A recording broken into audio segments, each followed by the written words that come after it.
কুয়েটের ৩৭ শিক্ষার্থীরা সাময়িক বহিষ্কার আদেশ প্রত্যাহার করা হয়েছে। খুলে দেয়া হয়েছে সব হল। শিক্ষা উপদেষ্টা অধ্যাপক CR আবরারের সাথে আলোচনার পরও আমরণ অনশন কর্মসূচি প্রত্যাহার করেনি খুলনা প্রকৌশল ও প্রযুক্তি বিশ্ববিদ্যালয়ের শিক্ষার্থীরা। এদিকে ইউজিসির সদস্য প্রফেসর ডক্টর তানজিম উদ্দিন খানের নেতৃত্বে ৩ সদস্যের তদন্ত টিম কাজ শুরু করেছে।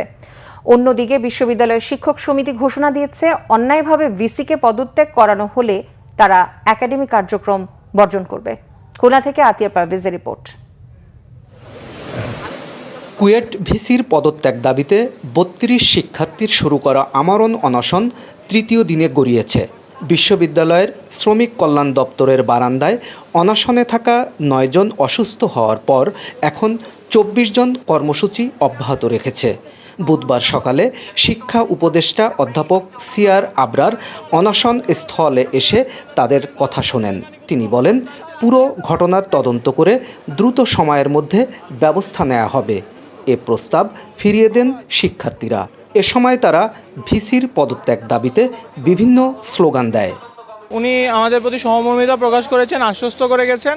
যেহেতু অতীতে এরকম রেকর্ড আছে যে কোনো একজন উচ্চ পর্যায়ের মানুষ এসে আশ্বস্ত করার পর দাবি বাস্তবায়ন করা হয়নি, তো সেহেতু আমরা এখানে যত সময় পর্যন্ত না আমাদের দাবি বাস্তবায়ন করা হবে তত সময় পর আমরা এখান থেকে উঠবো না। অন্যায়ের প্রতি যে আবেগের যে আগুন, ওই আগুনের দাবানল সারা বাংলাদেশে ছড়িয়ে গেছে।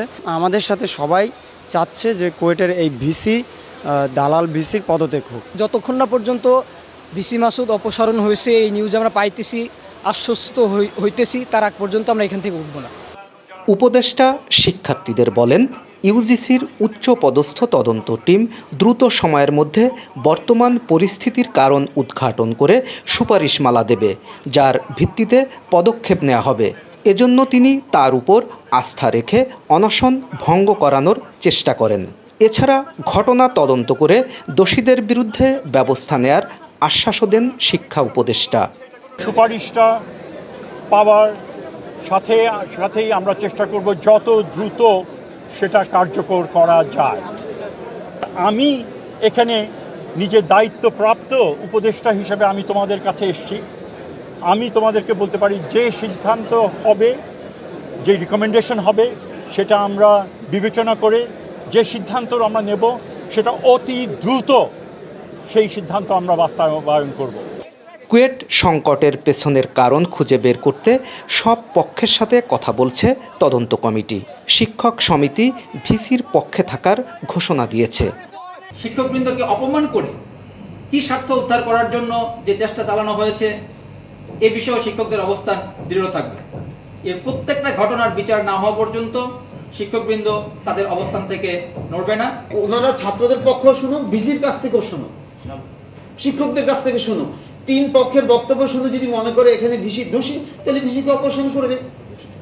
আর যদি সে নির্দোষ হয় তাহলে অবশ্যই আমরা তার পাশে থাকবো। বিশ্ববিদ্যালয়ে তো শিক্ষার্থী ছাড়া হয় না, এবং আমরা যে শিক্ষক, এটা শিক্ষার্থীদের জন্যই আমরা শিক্ষক, যার ফলে শিক্ষার্থীদের স্বার্থটাই আমাদের কেন্দ্রে।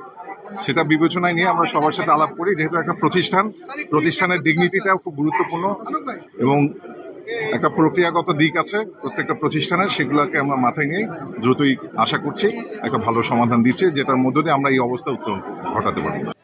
সমস্যা সমাধানে দ্রুত পদক্ষেপ নেয়ার দাবি অভিভাবকদেরও। আতিয়ার পারভেজ, বাংলা ভিশন, খুলনা।